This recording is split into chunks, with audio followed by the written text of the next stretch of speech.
Hello everybody and welcome to my spoiler review on Halloween Kills. Normally I'll have a non-spoiler review that comes out before a movie is out or maybe just after it, but I had some weird scheduling this week. I had something on Friday that was a routine medical procedure, but something that kind of took me out of commission. And then yesterday was the DC Fandom, so I was working on that for the day. So we're here on Sunday, and with Halloween Kills, so much of my thoughts around the movie are centered around things that I wouldn't be able to talk about in a non-spoiler review. So I figured, let's talk about the movie. We're just going to do a full spoiler talk, so I'm going to give the blanket warning right here. If you haven't seen Halloween Kills, I'm going to be getting into plot details pretty much from the very beginning. I didn't really like the movie, if you want the cliff notes of what I thought, but for some very interesting reasons, and there's been some pushback on it and just a lot of different things to discuss. So blanket spoiler warning right now. Also, something that I wanted to note before we start is that you've heard me mention here on the channel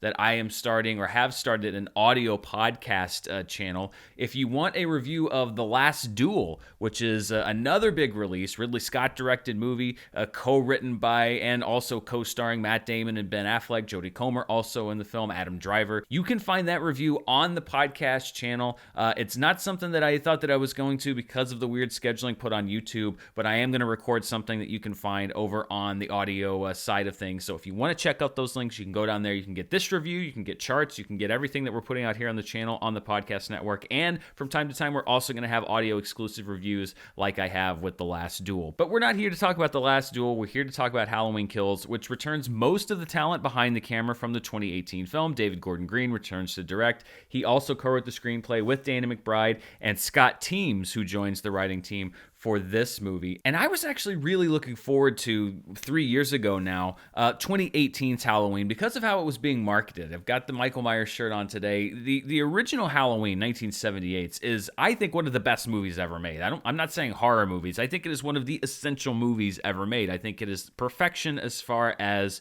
the early form of what is, and still in many ways, the modern horror movie. It's a movie that I watch every single year on Halloween with Mara. It has never lost its edge.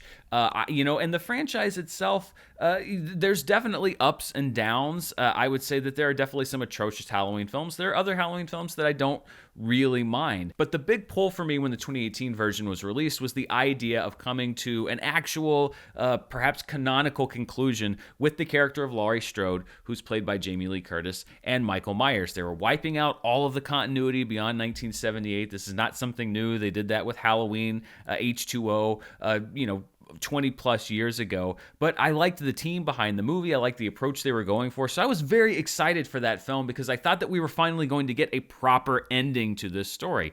I was disappointed in 2018's Halloween, largely because it did not deliver that, but instead was a vehicle to serve up more sequels in this franchise. It was essentially another reset to make more money, which is something that the franchise has done before. I revisited that film, actually, before I watched Halloween Kills, thinking, well, maybe I've adjusted my opinions on it a little bit, and I really haven't. I don't think it's a terrible movie by any means. I think it's quite effective in a lot of different places. This movie, I think, is a big step backward, even from 2018's Halloween. It makes that movie look much, much better by comparison, and I wanted to get into some of the reasons why. I talked a little bit about how I felt about this movie on Twitter, and I already got some pushback from people saying, like, well, what did you expect? You don't understand schlock. What did you think you were going to get out of a slasher film? And, I'm going to push back on that a little bit, and I hate that that's the defense for so many people, that if they disagree with you about a film, that their automatic response is like, well, you don't get it.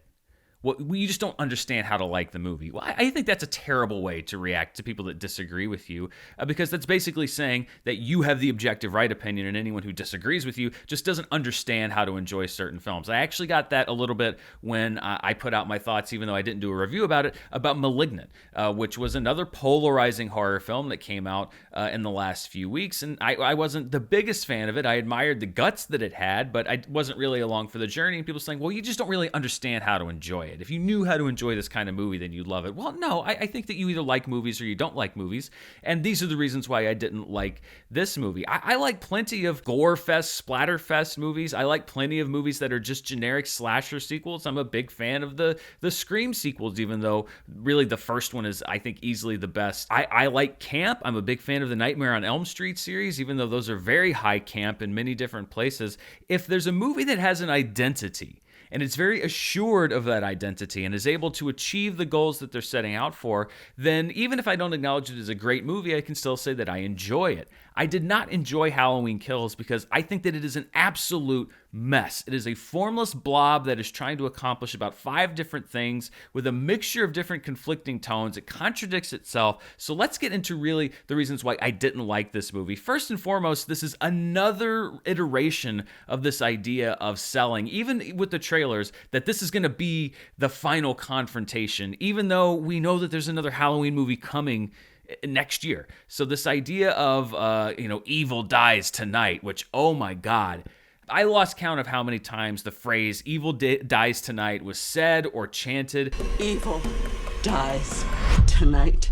And it's especially laughable because we know that there's another movie coming, and so the concept that evil is going to die tonight is just patently false, and we all know that it's false, and yet the movie treats it so seriously that it's almost like it's ignoring its own broken promise before we even get started, because evil's not going to die tonight because Halloween ends next year. And what makes it even funnier is that I can already tell that the next movie is going to once again set up for the 3rd time the final confrontation between Laurie Strode and Michael Myers. It's obvious that they didn't really know what to do with the character of Laurie in this movie because she's essentially sidelined for the entire thing. I mean, we're going to get into what exactly she was doing in this film, but I can already see the trailers and what's going to be promised for Halloween Ends, which is the same as they did with 2018's Halloween. It's going to be Jamie Lee Curtis and Michael Myers in their final one-on-one confrontation. It's all going to end. Now, maybe it is actually going to end. I don't know. I don't really know what to expect from this series anymore. But we're going to, at the end of this series, have 3 consecutive films that have all marketed itself on this ends tonight, when it's not ending tonight. It's just going into another sequel. When you look at the plot of this film, there really isn't one driving storyline. It's kind of a mixture of different things that all are sort of like just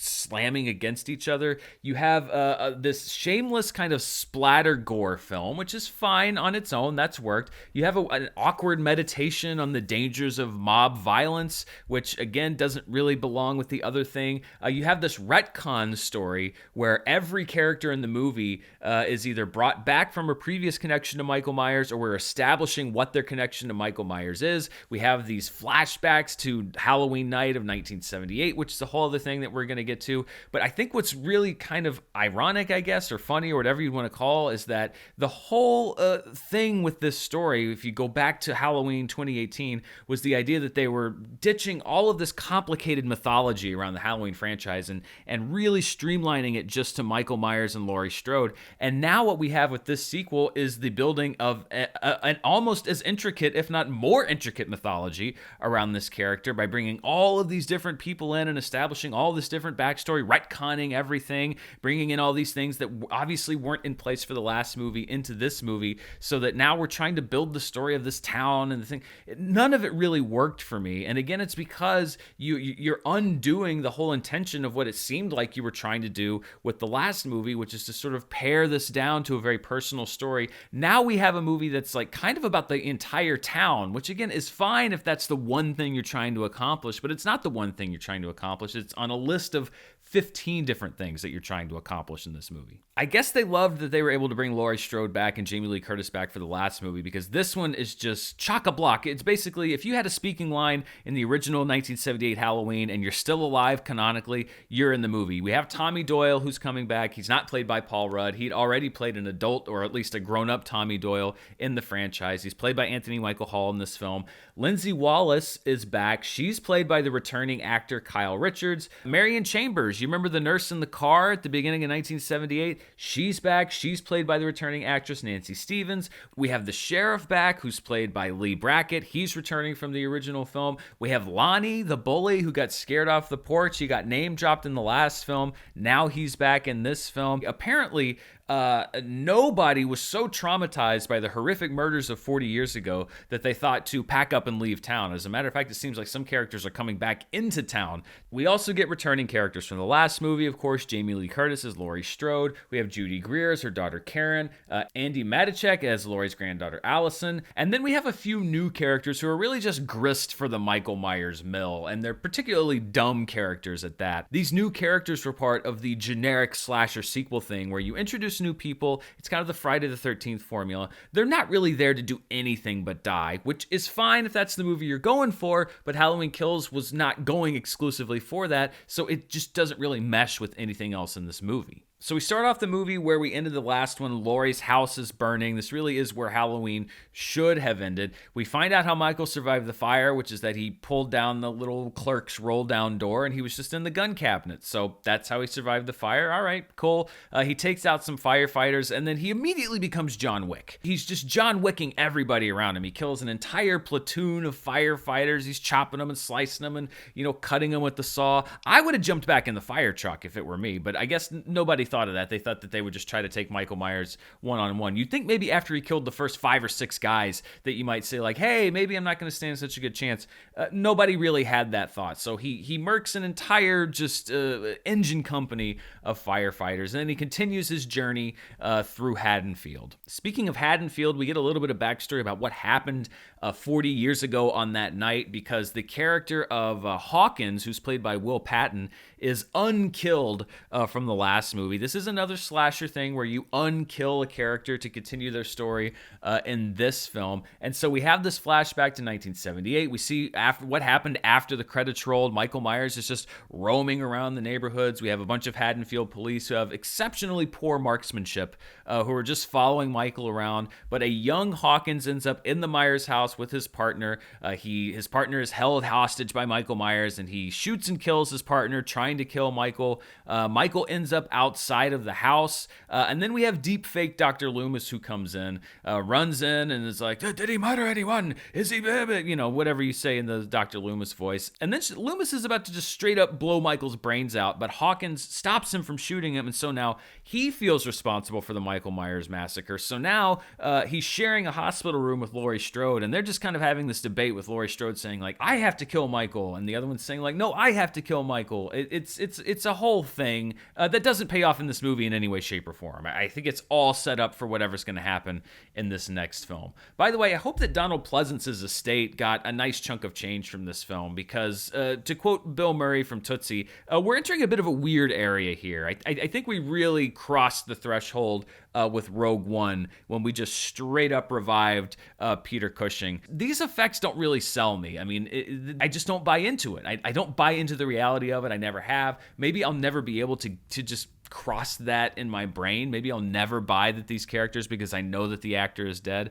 But I didn't buy anything of this animated Dr. Loomis coming in. And yeah, the idea that we are now continually reviving dead actors to put into movies, I don't know. It just doesn't quite sit well with me. Speaking of bringing back actors, there are plenty of alive actors that were brought back, as I mentioned earlier, and we meet them at this Halloween talent show, which is really like the most depressing show in town, because we have Tommy Doyle, we have Lindsay Wallace, we have Lonnie, we have the nurse, who I'm pretty sure she didn't live in Haddonfield, so she either moved to Haddonfield after the murders, or she drove in to drink and tell sad stories for a night. Tommy really brings the mood down in this bar, which is already kind of depressing in the middle of this talent show, when he just kind of tells the somber story of being the survivor of the babysitter murders. It's Halloween night, bro. Come on.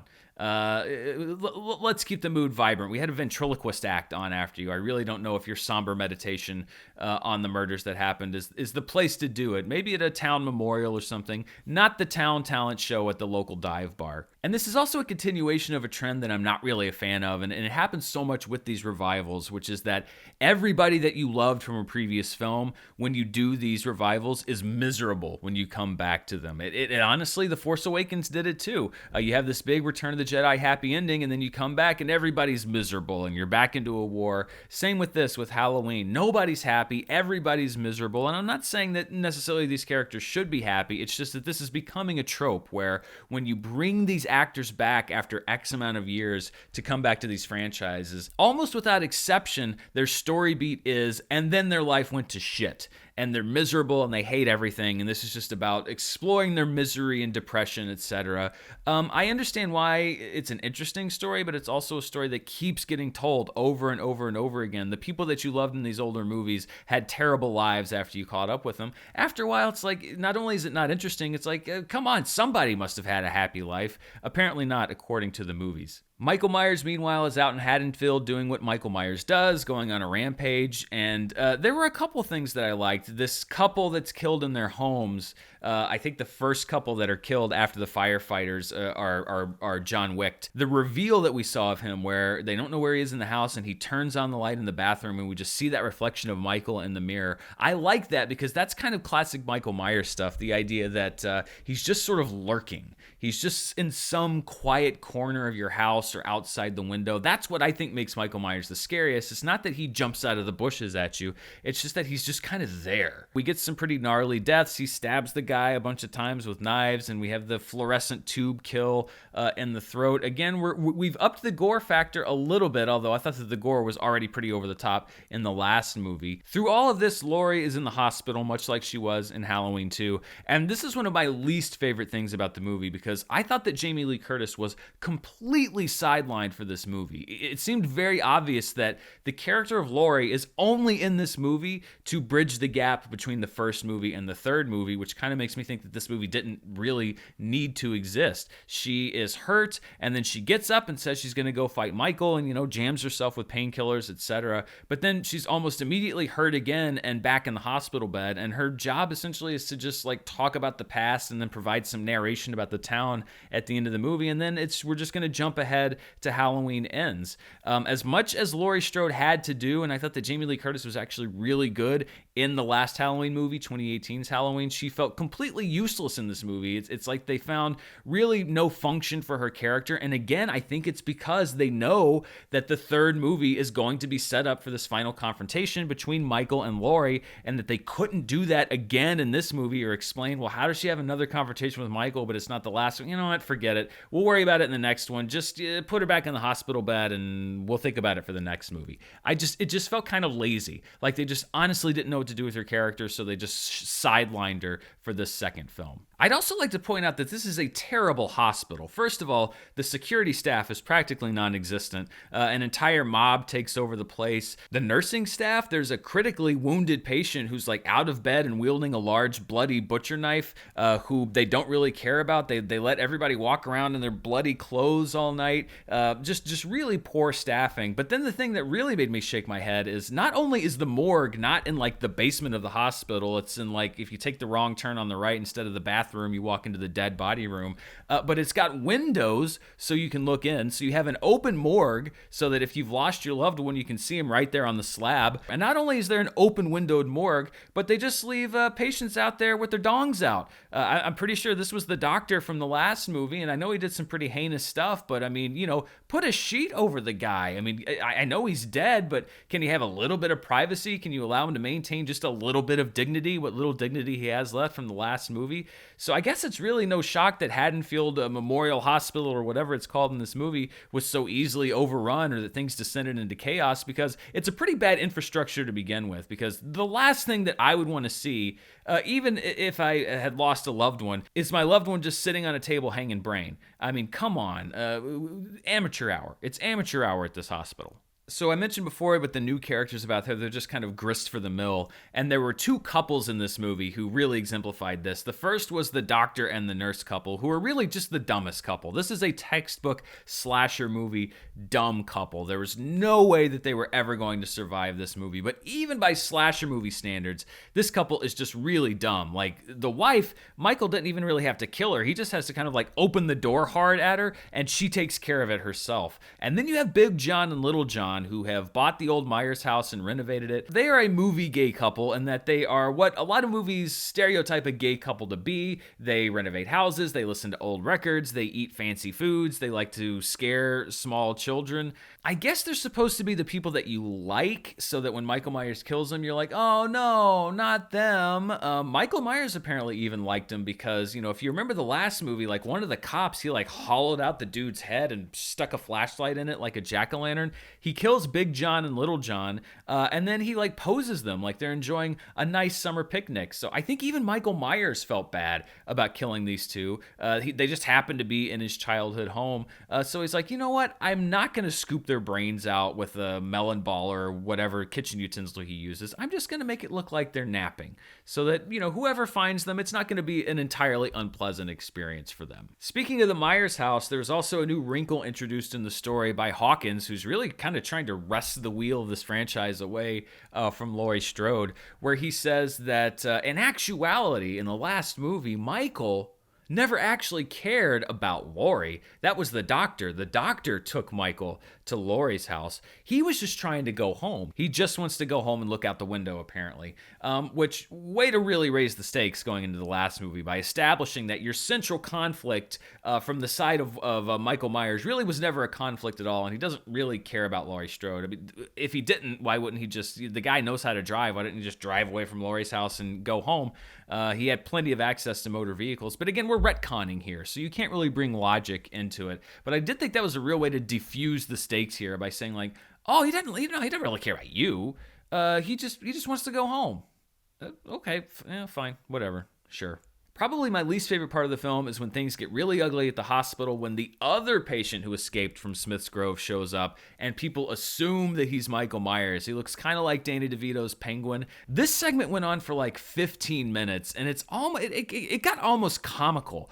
You have literally the entire town and this guy shows up who everyone assumes is Michael Myers, and everyone's like, get him! And so the guy's running up the stairs again for like 15 minutes, and the whole town as one is just like trying to crowd through the hallways and crowd up the stairs and like, burp, burp, burp, burp, you know, crashing into each other. You know, I get this. Yes, okay, it's a mob. I understand that. But how long do we really need to watch the entire town trying to crowd up one stairwell to chase this one person, and really just to make you feel bad? They eventually corner the guy in one of those Incredible Hulk situations where, you know, he's got people on both sides, so he climbs out the window and jumps out, and then we see his brain splattered on the ground and his arm comes off or whatever. Yeah, okay, I understand. Mob justice is bad. The mob mentality is bad.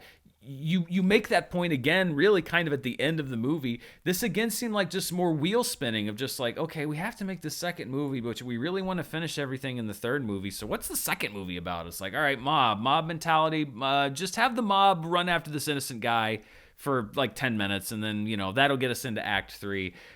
Maybe this is why Haddonfielders keep dying at the hands of Michael Myers. Most of them just appear to be very stupid. Just very, very dumb people.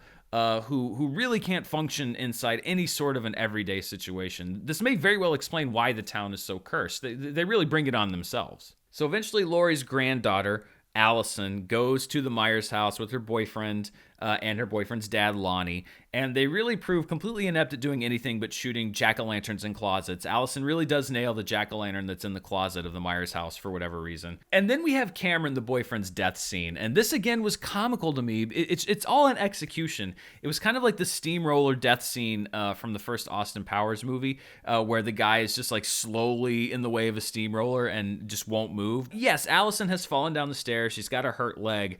But Cameron, her boyfriend, is like not even really at the top of the stairs, kind of the midpoint of the stairs, and Michael's doing he slams a lot of heads. This is like his new thing. He's slamming the kid's head into the stairwell, and like, Allison is like 10 feet away from Michael Myers, tops. I mean, she's not that far away. She has a knife. She could even just try to like throw the knife at him. Or I was just looking at this and it was just like, do something, because he's killing her boyfriend for like a minute straight. He's like slamming his head, and then he like stops and like walks around the stairs and walks down the stairs part of the way, and then like slowly turns back and like, you know, twists his neck. And it's like, I know you got a messed up leg, but like, you could try something. But she just stands there and just kind of yells at him, like not just words, just sort of screaming at him. And then Cameron bites the dust. So really not maximum effort there from Allison on trying to save her boyfriend's life. And then she's very easily overwhelmed by Michael Myers, and it looks like it's going to be curtains for her. But then Michael gets the old pitchfork in the back from Judy Greer's character of Karen, who is there to lure him into a trap. So she steals his mask and lures him out into the streets. And then Michael is confronted by the posse that has been hunting him all night. And this looks like the end of Michael Myers. I mean, he's beaten savagely. He's shot like 6 times.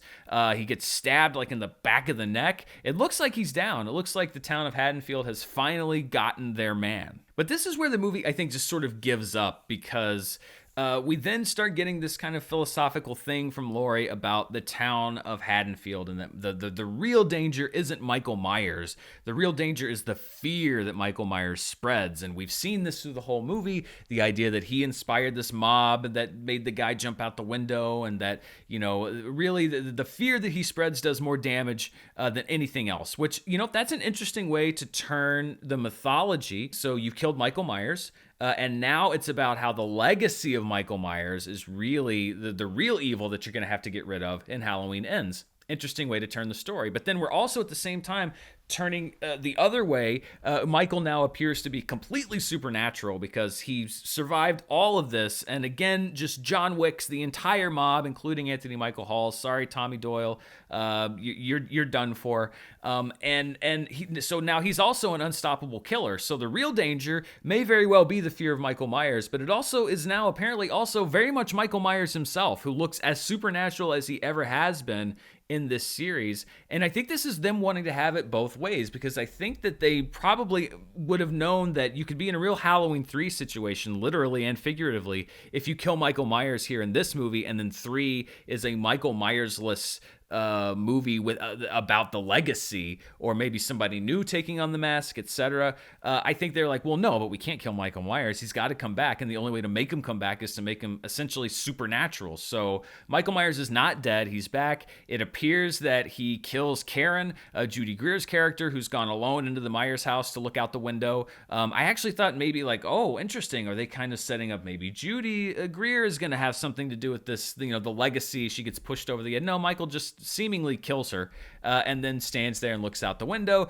The end. See you next year. So like I was saying before, you know, I get that there are different kinds of horror movies. If you want to be a splattery schlock fest, that's cool. I've liked some of those movies. You want to build the legend of Haddonfield beyond Michael Myers, that's cool. Do you want to be an allegory about mob justice? That's an interesting choice, a weird choice, but that's also cool. But Halloween Kills wants to be everything, and they all conflict with each other, and they're all just very bad examples of the one thing they're trying to be. It's a very obvious metaphor / allegory. They're very dumb people if you're trying to go for the slasher movie type thing. I just, of all the things that it's trying to be, I just don't think it's particularly good at being any one of them, and then trying to combine all of them, to me, was just deadly. It is a completely shapeless, ironically, mess, and I really hope that the third movie sort of disassociates itself from this one as much as possible, because I've always said I would love for a sequel to a movie that I really didn't like to be really good, because that means that we got a really good movie. And I would love for this iteration of the Halloween saga to come to a satisfying conclusion. Maybe we'll get the great showdown between Michael and Laurie that they were establishing really in 2018's Halloween. Maybe we'll get that payoff in the next one, although according to quotes from David Gordon Green, the next one's going to be set like 4 years later, and it's going to be in a world where the pandemic has actually happened. That'll be fun. Let's stuff that in there as well. But, you know, I'm going to try my best not to prejudge it. It's still a year away, even though I wasn't fans of either of these movies. If the third movie can pull this off and be a satisfying conclusion, then I could see myself kind of watching the parts of the first movie that I like, and then watching the third movie because it's a great conclusion, and just trying to ignore this one altogether. And that's why I hope that Halloween Ends sort of just distances itself from this one as much as possible. You said what you wanted to say in this second one, because I would like to just acknowledge this franchise as the first movie, the third movie if it's okay, and then just skip the second. I am just not a fan of these, and it really sucks because I was very, very, very, very excited for this iteration. And yeah, bit of a letdown so far. But what did you think? What do you think of Halloween Kills? Do you like this new direction that the franchise is taking? Let me know down in the comments below. And please check the description as well for how to subscribe to the audio version of the channel so that you can get charts, reviews, audio exclusive reviews, the live show, which is going to be coming back the first week of November. So find those links down there in the description. And as always, if you want to see what else I'm up to, you can check me out on Patreon at patreon.com/Dan Murrell. We're wrapping up October. We still have a commentary, a watch along, lots of great things to do. I'd love to have you come and join me over there. But also thank you for watching me here on YouTube, and if you're listening on the Dan Murrell podcast channel, thank you so much. We'll be here this time next year to talk about Halloween Ends, but there's a lot more that we're going to talk about between now and then. Tomorrow is charts. We're going to talk about the box office weekend. It looks like a $50 million debut for this movie or so. We're going to break down all those numbers. And later this week, one of my most anticipated films of the year, Dune. I have my tickets for Thursday night at the IMAX. That review will probably be out on Friday. I am super excited to see this movie, talk about it. I'm going in cold. I actually don't know anything about the Duneverse. I haven't seen David Lynch's version. I haven't read the books, and I'm going to go into this world cold and see what Denis Villeneuve has for everybody to watch. Thank you so much for joining me on this review for Halloween Kills. Until next time, stay safe. Bye.